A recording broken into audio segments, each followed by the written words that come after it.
Salut à tous et bienvenue sur la chaîne. Je m'appelle Émile Garnier et ici, on parle de voitures sous tous les angles, entretien, astuces pratiques, fonctionnement des moteurs et bien plus encore. Si vous voulez mieux comprendre votre véhicule et éviter les erreurs coûteuses, vous êtes au bon endroit. Pensez à mettre un j'aime, à vous abonner à la chaîne et à regarder la vidéo jusqu'à la fin. Vous y trouverez des infos vraiment utiles. Par sans bouteille, vous avez certainement entendu dire qu'un bon conducteur doit toujours avoir une bouteille avec lui non vide, bien sûr. Ou peut-être l'avez-vous déjà fait vous-même et le faites-vous maintenant. En général, vous faites bien, l'alcool est d'abord la monnaie la plus stable, puis un moyen de passer un sale quart d'heure. Il est souvent pris en paiement d'un petit service, par exemple, pour vous sortir d'une congère, pour vous donner un briquet l'habitude. Et donc généralement utile. Mais il fut un temps où un demi-litre était utilisé comme liquide technique. Nombreux sont ceux qui ont déjà compris ce que la vodka pouvait apporter sur la route. Bien sûr, elle constitue un excellent antigel. Il est préférable, bien sûr, d'utiliser de l'alcool pur, qui peut être dilué avec de l'eau et verse dans le réservoir du lave-glace. Mais il est plus facile d'acheter de la vodka.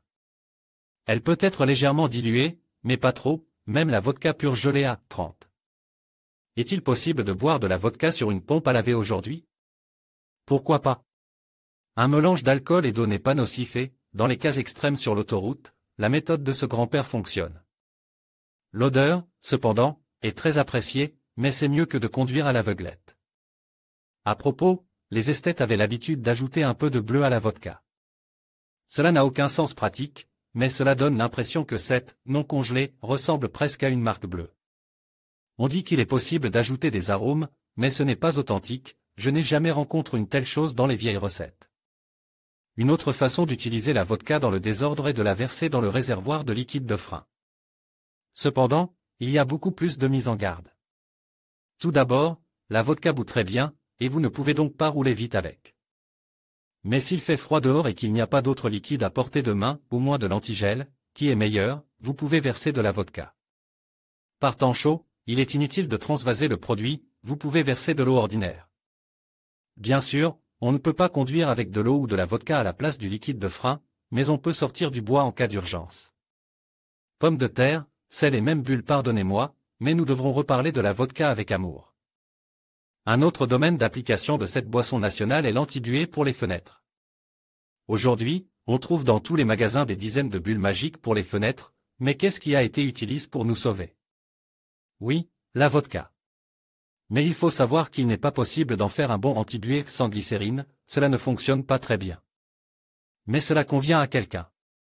Une autre variante consiste à utiliser un solvant, par exemple, le white spirit, dans lequel la bougie de paraffine est dissoute. Cependant, nous luttons contre la buée et le gel des vitres depuis des décennies. Ici, le climat joue son rôle, et il y a longtemps qu'il n'y a pas dans notre pays non seulement des voitures avec des vitres chauffantes, mais aussi des voitures au moins avec un chauffage. Pour la première fois, il est apparu sur la Pobeda M20, et ce n'est pas tout de suite. Nous avons donc appris à faire face à la buée et au givre depuis longtemps, et la méthode la plus efficace, de l'avis de nombreuses personnes, est le sel ordinaire. Le sel n'est pas très efficace contre la buée, mais il l'est tout à fait contre le gel. Le sel doit être frotté sur les vitres, et pour simplifier cette tâche, le sel était versé dans un petit sac en tissu, qui était utilisé pour frotter les vitres.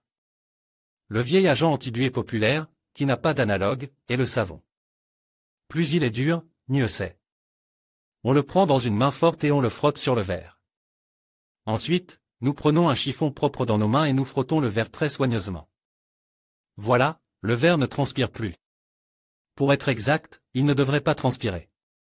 Dans les cas extrêmes, la sagesse populaire conseille de prendre 5 cigarettes, de les écraser et de frotter le verre avec du tabac. On dit que cette méthode fonctionne très bien. Cependant, il existe des options encore plus ambiguës, par exemple, les pommes de terre. Plus précisément, le jus de pomme de terre. À vrai dire, si tous les autres, Flyac, me sont familiers depuis longtemps, je n'ai appris l'existence des pommes de terre que récemment. Selon les conseils des anciens, il suffit de prendre une pomme de terre, de la couper et de frotter le verre. Il est difficile de dire ce qui aide à lutter contre la buée, peut-être de l'amidon? Et comment se débarrasser de la boue blanche sur le verre après le traitement? En général, il n'y a pas de garantie, mais vous pouvez essayer. Pour être sur la technique de réparation du radiateur utilisée par notre grand-père mérite une histoire à part. Et je ne parle pas de soudure, mais d'obturation des fuites, que nous aimons utiliser, ne serait-ce qu'en raison de la simplicité du processus. Il y a quelques décennies, la situation des radiateurs était beaucoup plus compliquée qu'aujourd'hui, on ne pouvait pas en acheter. Un nouveau, on ne pouvait pas réparer un vieux radiateur soi-même, et il n'y avait pas de service automobile à tous les coins de rue. Ici, Dieu vous a dit de verser quelque chose dans ce radiateur pour qu'il guérisse de lui-même. Et c'est ce qu'ils ont fait. Mais qu'est-ce que c'est? D'un coup d'œil rapide, nous pouvons nous souvenir de 3 recettes populaires du pass. Et 2 d'entre elles sont à nouveau de nature gastronomique. L'ingrédient principal de la première recette est la moutarde sèche.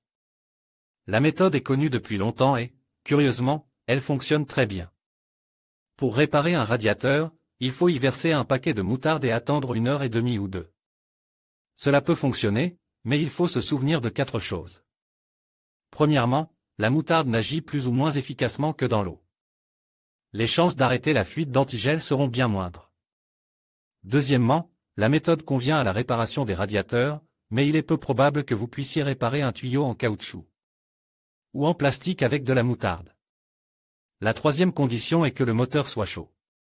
Comme le radiateur de refroidissement principal doit être réparé, il est nécessaire que l'eau circule dans un grand cercle. En d'autres termes, le thermostat doit être ouvert, ce qui signifie que le moteur doit être complètement réchauffé. Enfin, la dernière chose. Personne ne peut prédire ce qui peut boucher la moutarde dans le système de refroidissement. Peut-être un trou dans le radiateur. Ou peut-être un radiateur du chauffage ou les tuyaux restant intacts. Cependant, cela ne s'applique pas seulement à la moutarde, mais aussi à presque toutes les substances versées ou déversées dans le vase d'expansion. Cela vaut donc la peine d'expérimenter la réparation culinaire, uniquement dans les cas les plus extrêmes et à vos risques et périls. La deuxième recette gastronomique consiste à utiliser du poivre rouge à la place de la moutarde. Le poivre n'est pas aussi populaire que la moutarde, mais tout de même. En général, ici aussi, tout est simple, on prend un sachet. On le verse dans le radiateur ou le vase d'expansion, à raison d'environ 10 grammes de poivre pour 10 litres de liquide de refroidissement, et on attend le miracle. On dit que le poivre rouge a la même probabilité de miracle dans l'eau et dans l'antigel, et que c'est là sa supériorité sur la moutarde. Enfin, la méthode la plus étrange, mais aussi la plus éprouvée par les grands-pères, pour arrêter les fuites du radiateur est de verser un paquet de tabac dans le radiateur. Le principe est le même, il bouche le trou. Le problème, c'est que le tabac est cher de nos jours et qu'il est donc peu probable que ce soit économiquement rentable. Hélas, si vous voulez ruiner le système de refroidissement, il serait plus simple d'utiliser de la moutarde ou du poivre. Ces recettes peuvent-elles être utilisées aujourd'hui? Je ne m'y risquerai pas. Dans le meilleur des cas, rien ne fonctionnera, dans le pire des cas, la fuite subsistera et toutes les saletés du système seront éliminées sans qu'il soit nécessaire de le démonter complètement. Au pire, le « stop fuite » fait maison bouchera tout ce qu'il peut, le moteur finira par surchauffer et sera tué à coup sûr. Si vous roulez sur une GAZ 53, vous pouvez peut-être essayer, mais pour un véhicule plus moderne, la méthode de réparation de grand-père ne survivra probablement pas. Qu'en est-il du moteur? Il était tout simplement impossible d'aborder le sujet du décoinquage. Il existe 3 méthodes populaires. La première consiste à verser de la paraffine dans le moteur à la place de l'huile, à le faire tourner pendant quelques minutes, à verser de l'huile fraîche, à rouler quelques centaines de kilomètres et à refaire la vidange. Cela semble monstrueux, mais j'ai moi-même pratiqué cette procédure à titre expérimental, et le résultat peut être considéré comme satisfaisant. Par la suite, la Nexia testée a parcouru plus d'une douzaine de milliers de kilomètres et a été vendue avec un kilométrage de 3 cents. 000, et je n'ai eu aucune question à poser au moteur, il fonctionne sans bruit, en douceur et n'a pas manche d'huile. Mais je ne recommanderais pas cette méthode comme méthode de travail, j'ai peut-être eu de la chance. La deuxième méthode est également liée à la paraffine, il faut la diluer dans des proportions égales avec de l'essence et la verser directement dans les cylindres par les puits de bouchon. On laisse la voiture pendant quelques heures, en faisant tourner périodiquement le vilebrequin à l'aide d'un démarreur de travers. Il fallait ensuite changer l'huile, et le tour était joué. Ce n'était pas une si mauvaise méthode pour l'époque. Mais aujourd'hui, où mettons un démarreur de travers de nos jours? On pourrait faire tourner le vilebrequin à l'aide de la roue, mais cela ne servirait à rien. De nombreux dépôts modernes ne peuvent pas être nettoyés avec de l'essence ou du diesel. Terminons l'examen des produits chimiques automobiles domestiques du passe par la vodka. Il arrive que l'on essaie de décoincer les moteurs en l'ajoutant à l'essence.